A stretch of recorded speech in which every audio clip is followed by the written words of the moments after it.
A charlar con ella. Hay un montón de cuestiones que nos han causado preocupación en las últimas horas, en los últimos días en nuestra provincia, así que lo vamos a charlar. Bienvenida al aire de la Tucumana de mañana. ¿Qué tal? ¿Cómo estás? Buenos días, ¿cómo están? ¿Todo bien? Bien, bien, nosotros bien, por suerte. Imaginamos también que ustedes con algo de preocupación, ¿no? Algunos, los chicos que han llevado armas a los establecimientos educativos, amenazas de bomba también en algunas escuelas. Bueno, la verdad un tema complejo, preocupante y que seguramente ha encendido algunas alarmas. Sí, es una problemática que nos preocupó muchísimo como Ministerio de Educación, por eso desde el primer momento estamos acompañando a las escuelas, en primer lugar para poder generar un espacio de contención y de escucha a los estudiantes que fueron protagonistas y que vivieron ese temor frente al arma en la escuela. Ayer, por ejemplo, en una de las escuelas se generaron todo espacios de escucha, de reflexión a los estudiantes, se pudo canalizar un poco sus temores y se va a seguir trabajando en el acompañamiento y la reconstrucción de esos vínculos. Y hoy se está trabajando con las familias también para poder escuchar los temores, obviamente como familia, como papá, como mamá, frente a esta problemática que sucede en la escuela de un hijo. Bueno, tenemos que también poder tranquilizarlo y poder generar la reconstrucción de esos vínculos que permita sostener las trayectorias de sus hijos. Sí, sin dudas. Verónica, ¿qué es lo que dicen los chicos? Puertas adentro, cuando están quizás en la intimidad del vínculo docente-alumno, solos. ¿Por qué? ¿Qué es lo que cuentan? ¿Están preocupados por cómo se vive, por la violencia que hay en las escuelas, porque el papá o la mamá discuten, porque no alcanza la plata? Es un combo de todo. ¿Qué es lo que sienten los chicos y por qué crees que actúan así? Es un combo de todo lo que vos estás contando. Hay algo que nosotros no podemos dejar afuera, que justamente en estos momentos estamos dando una capacitación con el referente de Nación de convivencia escolar, donde también tenemos que analizar los efectos de la pandemia. Nosotros creemos que, en relación a la violencia no tenemos más casos que antes de la pandemia, pero sí lo que modificó es las características, sus cualidades, tomó nuevas formas, que tiene que ver con esta ruptura de los vínculos que hubo durante esos 2 años, el aislamiento y la profundización, como ustedes dijeron, de la crisis en algunos hogares, ¿no? Entonces, nosotros consideramos la escuela una caja de resonancia de todas las problemáticas sociales.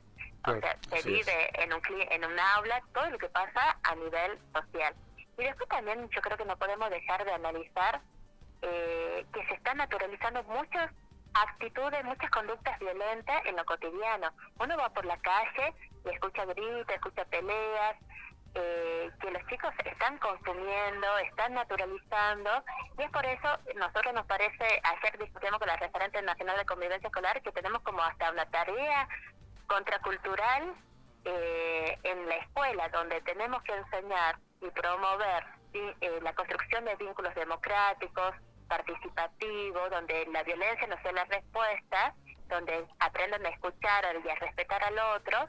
Cuando uno sale y ni siquiera tiene que salir de la calle, en las redes sociales están estos famosos haters que promueven actitudes que no son las que queremos que se promuevan a nivel social, ¿no? Sí. Entonces eso me parece como muy importante para poder reflexionar, pero en el conjunto. O sea, tanto como educación nosotros tenemos un rol principal, pero también junto con la familia y la comunidad entera. Hay algo que dijiste que no quiero dejar pasar, que es que, bueno, violencia siempre hubo, básicamente, pero que han cambiado las características. ¿En qué podemos diferenciarla, no? En la prepandemia y la pospandemia, ¿qué tipo de situaciones violentas se perciben ahora que son nuevas o que son de estos tiempos? Claro, esto como sucedió en esta semana. Sí. Estas características o que son con cualidades como más intensas, donde hay mayor presencia de adultos, donde los adultos a veces no acompañan para construir relaciones pacíficas, sino a veces promueven también la violencia. Entonces por eso ahí es donde nosotros nos parece, y que trabajamos intensamente desde educación, trabajar con las familias permanentemente para construir esos vínculos de respeto, para que la violencia no esté naturalizada, para que la violencia no esté tomada como algo cotidiano y que es la única forma de resolver los conflictos. Vos sabés, Verónica, que siempre, lamentablemente, lo que sí estaba naturalizado era el bullying, por supuesto, en las escuelas, o conductas de que los chicos veíamos, por nombrar un lugar conocido para todos, en la Plaza Urquiza se concentraban o se encontraban distintos alumnos de distintas escuelas, había situaciones de violencia. La calle, como vos bien decís, está cada vez más violenta, es totalmente normal una bocina que pase al insulto y que el insulto se baje del auto y la bronca y la piña, pero el aula siempre había estado al margen de esto, ¿no? Quería preguntarte si tuvieron acceso directamente a los chicos involucrados tanto en la ESEA como el chico de Monteros o lo que pasó con la amenaza de bomba, pero puntualmente a los dos casos de esta semana, sumado al chico de la Quinta Agronómica, que es un adolescente ya, un mayor de edad, trasciende a las edades y a los campus universitarios y educativos, pero si tuviste acceso directamente al caso de los chicos y qué manifestaron ellos, por qué lo hicieron, si era, como decía el comisario Ibáñez, una broma, si era realmente... Te comento porque esto, por ejemplo, en el caso de la escuela de Monteros, es totalmente distinto al de acá, el de Capital. ¿En qué sentido? El arma que llevó es un arma de estos balines de aire, sí, que es la que se usa mucho en el campo para poder espantar a las gallinas cuando están comiendo el maíz, los cultivos, ¿no? Sí. Y él la llevó a la escuela para, después de hacerla a un compañero, para separarla, porque estaba rota. Sí. Y él sí la mostró en la escuela, o sea, ahí sí cometió un acto, porque si vos llevas, o sea, no está permitido ningún tipo de arma en la escuela. Por supuesto. Obvio. Pero, y cuando la llevó, que supuestamente era una herramienta con la que ellos trabajan, con la que trabajan en el campo, con su familia, la tuvo que haber dejado en la entrada con el director y después retirarla en la salida. Y está totalmente repetido. El equipo sí pudo acceder a dialogar con él, con su familia, y la verdad que está muy conmocionada, muy arrepentida, pidió disculpas. Bien. Y es totalmente, y bueno, y en el caso de la escuela de Capital, no pudimos tener acceso al estudiante porque ya estaba en proceso judicial. Ya Bien. estaba con la policía, y cuando ya está en proceso judicial, educación no interviene.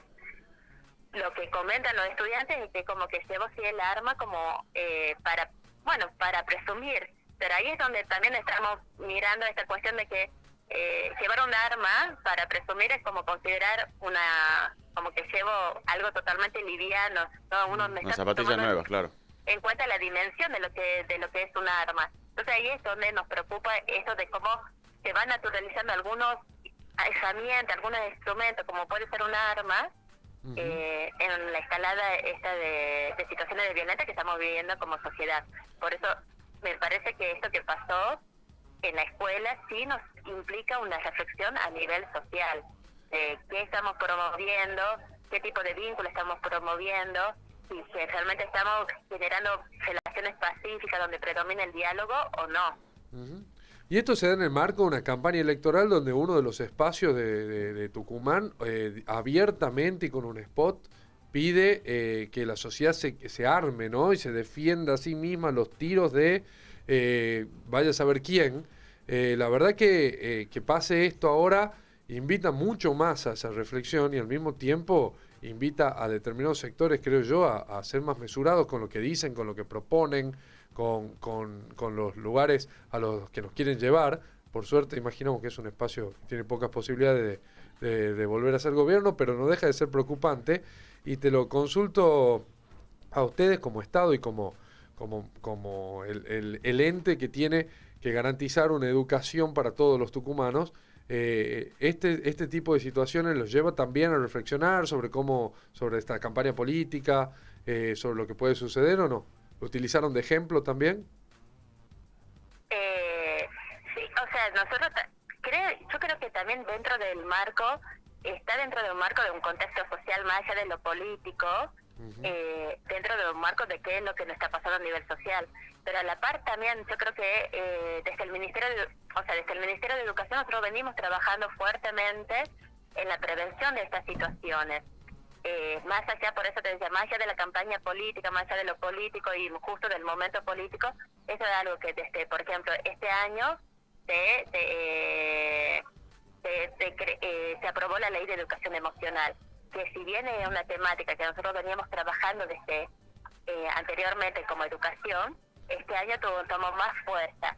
¿Por qué? Y la necesidad de aprobar una Ley de Educación Emocional, porque la necesidad de poder trabajar fuertemente hacia el interior de las escuelas, estos espacios democráticos donde los estudiantes puedan decir qué es lo que están sintiendo, puedan reconocer qué es lo que les pasa y puedan tramitar sus emociones desde la palabra o desde otros comportamientos que sean más saludables, como el del arte, la cultura, el deporte. Esto es línea que estamos promoviendo a nivel de educación. Que sí es importante poder también visibilizar. Decían, por ejemplo, lo de la Plaza Urquiza. Nosotros estamos trabajando con escuelas que están alrededor de la Plaza Urquiza, y los mismos adolescentes se preocupan por la situación de violencia. Y, por ejemplo, escribieron un manifiesto diciendo de que promoviendo la cultura de paz en la adolescencia en la Plaza Urquiza, donde justamente a la par de todas estas situaciones dolorosas que vivimos, también tenemos esto de ciertas situaciones que nos dan esperanza en relación a que hay adolescentes que tienen una mirada crítica, a que estamos acompañando como educación a que ellos puedan proyectarse desde otro lugar, colectivamente y con propuestas que sean superadoras, ¿no? La última de mi parte, Verónica, ¿y los docentes qué te dicen? ¿Las maestras, los maestros tienen miedo? ¿Les piden mayor seguridad? ¿Les piden un mayor acompañamiento de psicólogos para ellos y para los alumnos para ver cómo encarar esta nueva etapa post-pandémica? Sí, con los docentes nosotros venimos acompañando fuertemente con formación docente. Yo creo que justamente lo que le decía, esto que va cambiando a nivel social también implica que tengamos que actualizar permanentemente la formación como formación docente.